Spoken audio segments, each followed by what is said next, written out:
Ô Bruno, um vídeo que você fez também que fez muito sucesso no seu canal e que é legal você explicar aqui é o porquê que é muito mais difícil você chegar nos seus primeiros 100 mil reais do que você chegar em 1 milhão de reais. Muitas pessoas não entendem o porquê. Porra, 1 milhão de reais é muito mais difícil do que 100 mil. Queria que você explicasse o porquê que é mais fácil, muito mais fácil você chegar no 1 milhão do que nos primeiros 100 mil reais. Esse vídeo é interessante, e aqui eu tenho que dar o mérito pra quem me mostrou isso pela primeira vez, que foi o Ramiro, do Clube do Valor. Ele fez um post sobre isso e eu falei, caramba, cara, que inteligente. E eu não tenho vergonha de copiar quem é inteligente. Claro, com certeza. Então, Ramiro, parabéns aí pelo post. E o post começava mais ou menos assim, era 100 mil são 33% de 1 milhão. Eu olhei aquilo e falei, cara, o que ele quer dizer com isso, né? Por que ele é 33%? Porque era mais ou menos 1/3 do tempo pra você chegar no milhão. Sim. Porque os primeiros 100 mil, eles são feitos à base de aportes quase sempre. A rentabilidade conta pouco, porque se o cara investiu 10 mil reais ao longo desse ano, pô, a Selic tá em 10%, né? Mas essa Selic de 10% só pega o ano inteiro pro primeiro aporte, o que foi feito em janeiro. O de fevereiro já pegou só 11 meses, o do final do ano não rendeu nada ainda. Então 100 mil, quase tudo é aporte, tem muito pouco de rentabilidade. Só que depois que chega em 100 mil, se o cara aporta R$ 1.000 por mês, então ele vai botar 12 mil de aporte, só que só o rendimento dos 100 mil já são 10 mil. Então o rendimento ele começa a ultrapassar o aporte. Então a gente pode falar que esses 100 mil seria uma zona de arrebentação para o investidor. Porque até lá é muito difícil, depois de lá, ainda que ele pare de investir, sempre vai ter alguma coisa entrando. E se ele continuar investindo, isso vira um efeito composto, ele vai chegar muito mais rápido até o destino. Então é só uma questão de mostrar que 1 milhão tá muito distante, ele desmotiva, o 100 mil tá muito mais próximo das pessoas. E é realmente a parte mais difícil. A maior parte do caminho é até os 100 mil. Para chegar até os 200 vai ser muito mais rápido. Apesar de ser a mesma distância, em termos nominais, 100 mil, pô, já tem muito mais rendimento. Provavelmente você entende mais de mercado, porque você ficou alguns anos para chegar no 100 Já tá mil. mais disciplinado, já tá mais, né? Não tá errando, erra menos. Pode estar ganhando mais, porque a trajetória, o cara começa a investir com 20, geralmente ele ganha menos que quando tem 30. Sim. E com 30 ele costuma ganhar menos que quando tem 40, se ele tem uma carreira bem sucedida. Então é o começo, mas é um começo mega importante. Depois que passa disso, a trajetória é muito mais simples. A velocidade dos juros compostos acaba te empurrando, Também, né? também. Pra você chegar no seu primeiro milhão, é mais fácil do que você chegar... É mais difícil do que você chegar nos 10 milhões, né? Seguindo a mesma teoria, porque você vai ter os juros compostos ali te ajudando. Ô Bruno, e uma questão que a gente tá vendo agora é os fundos imobiliários derretendo, né? A gente tá vendo que os fundos imobiliários caíram bastante, muita gente preocupada. A gente teve uma entrada de cotistas, de investidores em fundos imobiliários de alguns anos pra cá, de uma forma bem agressiva, né? Se a gente pegar lá atrás, tinha 100 mil investidores, agora a gente tá indo pra 3 milhões, sei lá. E muita gente entrou nos últimos anos.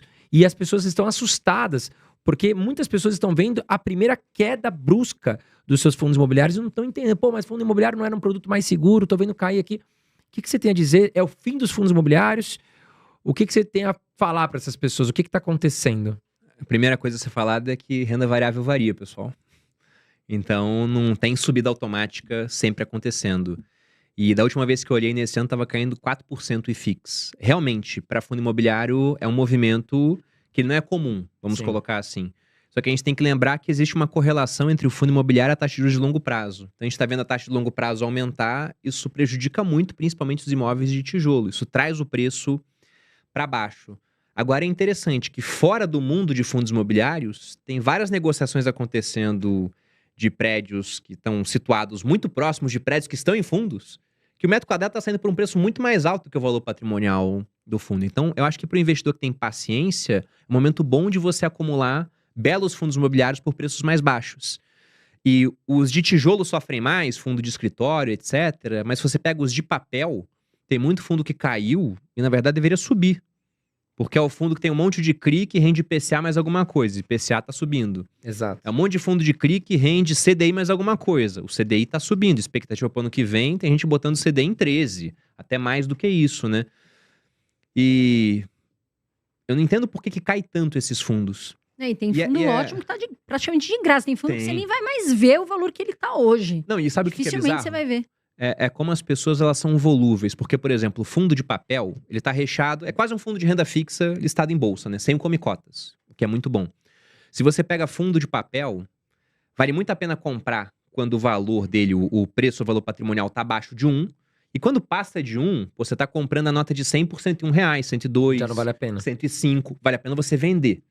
Sim. E antes dos fundos começarem a mergulhar, que foi quando o juro americano de longo prazo voltou a subir, que o juro longo também voltou a subir, tinha fundo de papel sendo negociado a 1,05 do valor patrimonial. Eu fiz um vídeo vendendo um desses fundos. Você vai nos comentários, eu tava sendo detonado. Eu falei, também. meu Deus, eu tô vendendo um fundo que ficou muito caro pra comprar outro que tá abaixo do valor E a patrimonial. pessoa quer mandar na pessoal sua carteira. não entendia isso.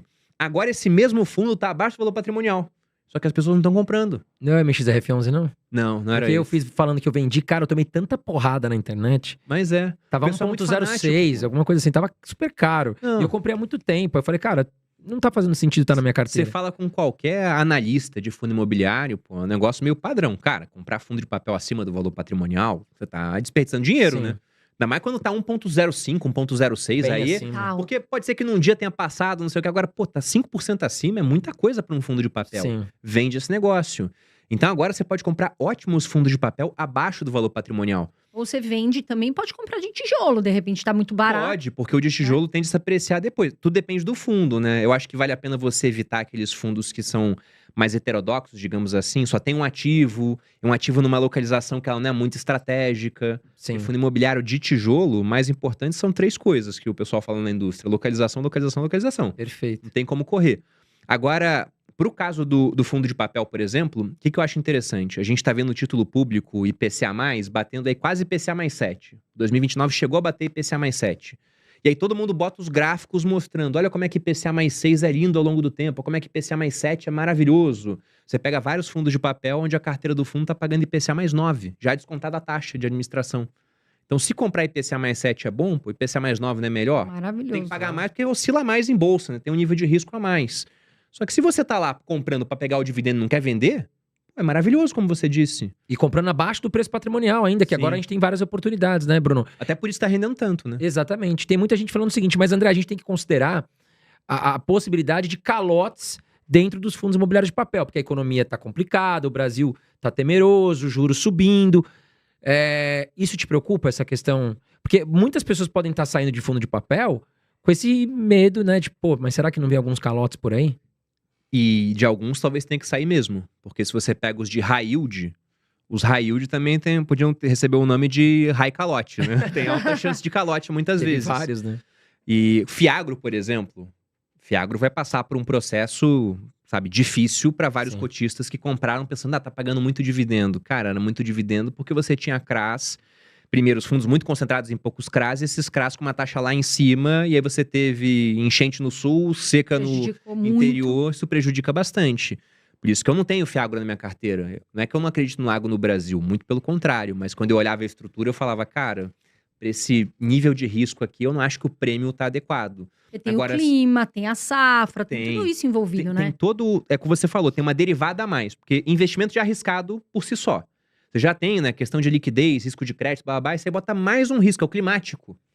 Então, é realmente um degrau a mais. Tem que pagar mais pra valer a pena. E o que pagava mais, pra aquele nível de concentração, eu não gostava. Então, até hoje eu não tenho um Fiagro na minha carteira. Baixa No longo prazo, diversificação eu também. pretendo ter.